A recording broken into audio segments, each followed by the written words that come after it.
Hello students, कैसे हो आप सब? कैसे चल रही है सबकी पढ़ाई? I hope you all are doing well. तो स्टूडेंट्स, आज का हमारा टॉपिक है लेड स्टोरेज सेल। तो प्राइमरी सेल्स हमारा हो गया था। आज स्टार्ट करते हैं सेकेंडरी सेल्स। तो सेकेंडरी सेल्स क्या होती हैं? जो रिचार्जेबल होती हैं, जिनको हम रिचार्ज करके दोबारा यूज़ में ला सकते हैं, वो क्या होती हैं? सेकेंडरी सेल्स या सेकेंडरी बैटरीज। देखो, सेल क्या होता है? एक सॉल्यूशन में कैथोड और एनोड को डिप किया गया है और कनेक्ट कर दिया गया है। वो क्या है? एक सेल है। और एक से ज़्यादा सेल्स को आपस में सीरीज़ में कनेक्ट कर दो तो वो क्या हो गया? एक बैटरी हो गई। ठीक, तो ये एक क्या है? बैटरी है, लेड स्टोरेज बैटरी है। तो देखो इसमें ये क्या है? Aqueous H2SO4। ठीक, तो जो वाटर है उसमें H2SO4 का परसेंट जो होगा वो 38% होगा, बाकी 62% क्या होगा? वाटर होगा। और ये लेड ग्रिड होती हैं। ग्रिड का मतलब जाली।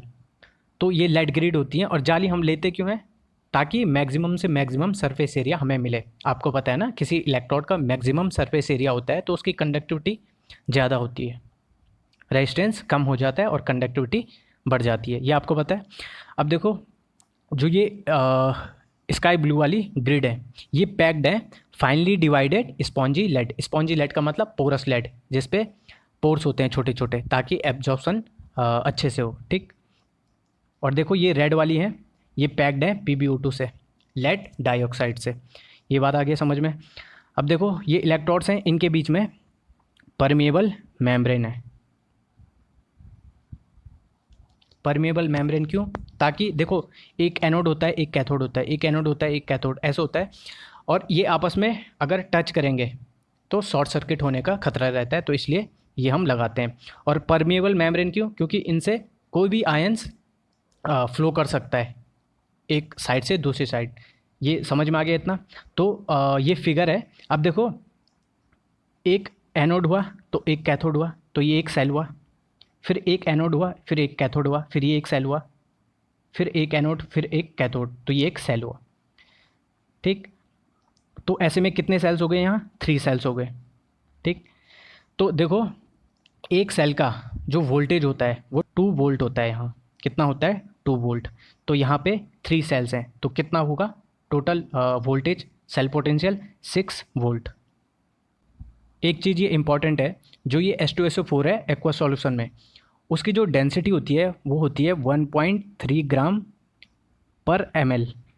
ये इंपॉर्टेंट है बताना, इसलिए बताया है। अब देखो, हम एक सेल लेते हैं जिसमें एक एनोड हो और एक कैथोड हो, तो फिर रिएक्शंस देखते हैं। तो देखो ये हमारा सेल है। जब हमने इसको कनेक्ट किया और यहाँ पे एक अप्लायंस लगाया या वोल्टमीटर कुछ भी लगा लो, तो ये काम करने लग जाएगा। तो ये बल्ब है तो ये जलने लग जाएगा। अब देखो ये क्या है? एक इलेक्ट्रोकेमिकल सेल है जहाँ केमिकल एनर्जी से इलेक्ट्रिकल एनर्जी बनेगी। तो देखो क्या होता है, जो यहाँ Pb है ना, यहाँ 2 इलेक्ट्रॉन रिलीज़ करता है और सॉल्यूशन में आ जाएगा Pb2 पॉजिटिव बन के। तो Pb का यहाँ पे क्या हुआ है? इलेक्ट्रॉन डोनेट किए हैं ना उसने, लूज़ किए हैं, तो उसका ऑक्सीडेशन हुआ है। तो जिस इलेक्ट्रोड पे ऑक्सीडेशन होता है उसको हम क्या कहते हैं? एनोड। तो ये क्या है फिर? एनोड है। समझ में आया? और यहाँ क्या होगा फिर? कैथोड होगा।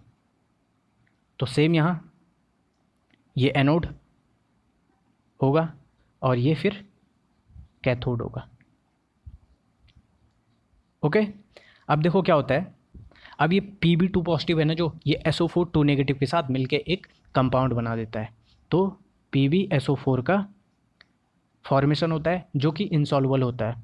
अब देखो जो ये सॉल्यूशन होता है ना, वो सुपर सैचुरेटेड हो जाता है, मतलब जितना इसमें डिज़ोल्व होना है उससे ज़्यादा हो जाता है।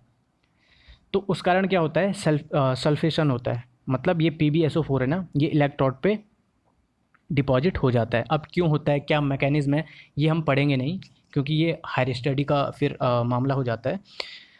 तो इतना समझ लो कि ये क्रिस्टल के फॉर्म में डिपॉजिट हो जाता है इलेक्ट्रोड्स पे। तो PbSO4 का बनना और टूटना बहुत इंपॉर्टेंट है, क्योंकि ये एक मेन कंपोनेंट है इस हमारे लेड स्टोरेज सेल में।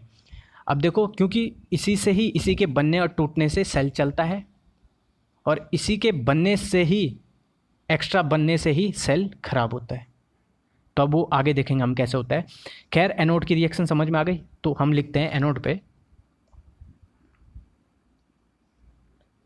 क्या हुआ, पीबी था, ये पीबी 2 पॉजिटिव बन के सॉल्यूशन में आया और 2 इलेक्ट्रॉन लूज कर दिए इलेक्ट्रोड पे। फिर पीबी 2 पॉजिटिव ने क्या किया, SO4 2 नेगेटिव के साथ मिलके पीबी SO4 बना दिया और ये क्रिस्टल के फॉर्म में, सॉलिड के फॉर्म में इलेक्ट्रोड पे डिपॉजिट हो गया, ठीक, क्रिस्टलाइजेशन हो गया। अब देखो ओवरऑल जो हम रिएक्शन लिखेंगे एनोड पे वो क्या होगी, पीबी, इसके साथ एक्स्ट्रा क्या प्लस हुआ, SO4 2 नेगेटिव, क्योंकि Pb2 पॉजिटिव तो इसी का प्रोडक्ट है ना, तो SO4 2 नेगेटिव, तो क्या बना, Pb SO4 बना और ये 2 इलेक्ट्रॉन रिलीज़ किए थे। इतना समझ में आ गया, ठीक। अब देखो कैथोड पे क्या होता है, यहाँ क्या होता है, जो ये H पॉजिटिव है ना, अब ये इलेक्ट्रॉन इधर से इधर जाएंगे तो ये H पॉजिटिव इसकी तरफ अट्रैक्ट होगा, PbO2 इलेक्ट्रोड की तरफ, कैथोड की तरफ, ठीक। तो यहाँ इलेक्ट्रॉन मिलेंगे, तो इलेक्ट्रॉन मिलेंगे तो इसका मतलब क्या होगा, रिडक्शन होगा, तो रिडक्शन कैथोड पे होता है। तो क्या होगा देखो, PbO2 इस इलेक्ट्रोड की तरफ H पॉजिटिव जाते हैं और उनको इलेक्ट्रॉन्स मिलते हैं, ये 2 इलेक्ट्रॉन्स, तो ये बनाता है हमारा Pb2 पॉजिटिव, ये सॉल्यूशन में आ जाता है, प्लस H2O। तो यहाँ पे देखो ये 2 पॉजिटिव है और ये 2 इलेक्ट्रॉन है, तो अब बैलेंस करेंगे हम, तो कैसे करेंगे, देखो 2 तो कट जाएंगे ना, फिर भी 2 पॉजिटिव बचेंगे, तो इसका मतलब ये 4 होगा, 4H पॉजिटिव होगा, तो ये 4 होगा, तो इसका मतलब इसको 4 सही कर लेते हैं, अगर ये 4 होगा तो इसका मतलब फिर यहाँ ये 2 होगा। इतना समझ में आया। अब देखो ये Pb2 पॉजिटिव है, सॉल्यूशन में आके फिर ये SO4 2 नेगेटिव के साथ मिलके PbSO4 यहाँ भी बना देता है, तो देखो Pb2 positive plus SO4 2 negative, ये मिलके आपस में PbSO4 बना देते हैं और सॉलिड में क्रिस्टल के रूप में यहाँ भी डिपॉजिट हो जाते हैं, सल्फेशन हो जाता है। ये हुआ। तो अब देखो एनोड की रिएक्शन हो गई, कैथोड की रिएक्शन हो गई, तो अब रुको पहले कैथोड की ओवरऑल रिएक्शन लिख लेते हैं। तो देखो क्या होगा, PbO2 है तो PbO2 ये हो गया, 4H पॉजिटिव है प्लस 4H पॉजिटिव, और क्या है इसमें देखो ये हाँ SO4 2 नेगेटिव है क्योंकि ये हमने लिया है, और ये 2 इलेक्ट्रॉन्स हैं प्लस 2 इलेक्ट्रॉन्स, ये हुआ। तो हमारे पास क्या बना, PbSO4 प्लस 2H2O, ये हमारे पास एनोड और कैथोड की ओवरऑल रिएक्शन, ये एनोड की और ये कैथोड की। अब देखते हैं ओवरऑल रिएक्शन हमारी क्या होगी। देखो मैंने आपको बताया कि जब हम ओवरऑल रिएक्शन लिखते हैं तो दोनों रिएक्शंस में नंबर ऑफ़ इलेक्ट्रॉन्स सेम होने चाहिए, तो सेम है, बिल्कुल सेम है। तो फिर अब क्या करना है, जो रिएक्टेंट्स होंगे दोनों रिएक्शंस में तो उनको सम कर देना है, उनका सम कर देना है, वैसे ही प्रोडक्ट्स का सम कर देना है। तो देखो Pb plus PbO2 plus 4H positive plus यहाँ भी SO4 2 नेगेटिव है और यहाँ भी SO4 2 नेगेटिव है, तो 2SO4 2 नेगेटिव ये हो जाएगा। तो देखो Pb plus PbO2 plus 4H positive plus 2SO4 2 negative ये हो गया। आगे देखो प्रोडक्ट में क्या होता है, PbSO4 एक यहाँ है और यहाँ भी PbSO4 है, तो 2PbSO4 प्लस 2H2O, तो ये हो जाएगा 2PbSO4 प्लस 2H2O हो गया। तो देखो 4H पॉजिटिव और 2SO4 2 नेगेटिव, इसको हम क्या लिख सकते हैं, H2SO4 लिख सकते हैं ना, मतलब 2H2SO4 इसको हम लिख सकते हैं। तो देखो Pb plus PbO2 plus 2H2SO4 ये मिलके बनाया 2PbSO4 प्लस H2O, तो ये ओवरऑल हमारे पास रिएक्शन हो गई है। तो देखो यहाँ पे H2SO4 क्या हो रहा है, इसकी जो डेंसिटी है वो डिक्रीज़ हो रही है कि नहीं हो रही है। तो देखो इसका मतलब H2SO4 ख़त्म हो रहा है धीरे धीरे। तो जब इसकी डेंसिटी देखो स्टार्टिंग में इसकी डेंसिटी कितनी होती है, 1.3 होती है, तो जब ये 1.2 आ जाए तो तब जो हमारा सेल है वो डिस्चार्ज हो जाता है, तो तब हमें बैटरी को रिचार्ज करने की ज़रूरत पड़ती है। तो देखो हम बैटरी को रिचार्ज कैसे करते हैं, जो भी डायरेक्शन है करंट के फ्लो का उसको रिवर्स कर देते हैं, मतलब इलेक्ट्रॉन्स के फ्लो होने का जो डायरेक्शन है उसको हम रिवर्स कर देते हैं, तो इलेक्ट्रॉन्स पे जो भी रिएक्शंस होती हैं वो भी रिवर्स हो जाती हैं। तो देखो कैसे, देखो पहले ये इलेक्ट्रोकेमिकल सेल था, जब हम इसको यूज़ कर रहे हैं, डिस्चार्ज कर रहे हैं, तो करंट के फ्लो होने का डायरेक्शन क्या है, ये है, और इलेक्ट्रॉन्स के फ्लो होने का डायरेक्शन क्या है, ये है। तो अब इस डायरेक्शन को चेंज कर देते हैं। तो देखो एक्सटर्नल बैटरी लगाएंगे तो इलेक्ट्रोलाइटिक सेल की तरह फिर काम करेगा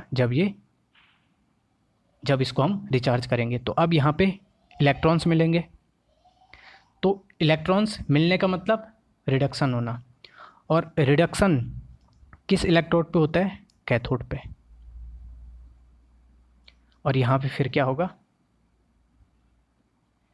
इलेक्ट्रॉन लेगा ये इलेक्ट्रोड, तो यहाँ पे एनोड हो जाएगा।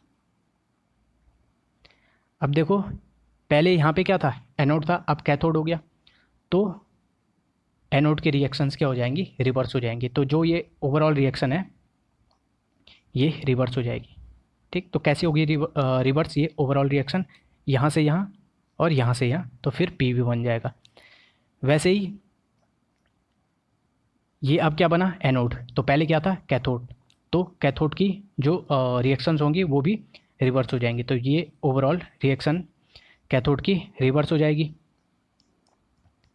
ठीक। तो प्रोसेस क्या होगी, यहाँ से यहाँ और यहाँ से यहाँ रिवर्स हो जाएगी, समझ में आ रहा है, ठीक। तो फिर ओवरऑल जो रिएक्शन होगी वो भी ऐसे रिवर्स हो जाएगी। तो ऐसे में हम ये बैटरी रिचार्ज कर सकते हैं। और देखो जो ये सल्फेशन है PbSO4 का, मतलब क्रिस्टल के रूप में डिपॉजिट होना इलेक्ट्रोड्स पर, वो बहुत इंपॉर्टेंट है, क्योंकि इसी के ही बनने और टूटने से हमारी बैटरी काम कर रही है। बट क्या होता है, रिचार्जिंग के बाद भी थोड़ा सा PbSO4 इलेक्ट्रोड्स पर रह ही जाता है, और वो थोड़ा थोड़ा करके बाद में बहुत ज़्यादा हो जाता है, जिस कारण हमारी बैटरी ख़राब होने का खतरा होता है, ठीक। साथ ही साथ क्या होता है, अगर आपने बहुत टाइम तक रिचार्ज नहीं की है बैटरी, तो डिस्चार्ज तो वो होती रहेगी और बड़े बड़े क्रिस्टल यहाँ डिपॉजिट हो जाएंगे, तो बाद में इनको निकालना भी, मतलब डिसल्फेशन मुश्किल होता है, इसको निकालना मुश्किल होता है। बट आजकल नई नई टेक्नोलॉजीज़ आ रही हैं जिस कारण ये ओवर सल्फेशन कम होता है।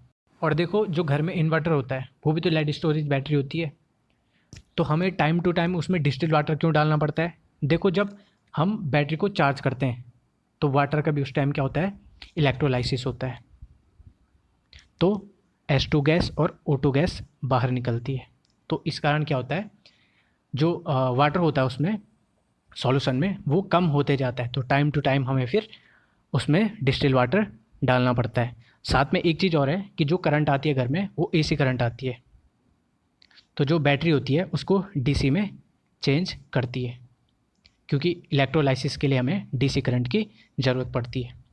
तो जो इलेक्ट्रोलाइसिस होता है वाटर का वो पहले भी बताया है, तो ये तो आपके समझ में आ ही गया होगा, तो ठीक है, थैंक यू।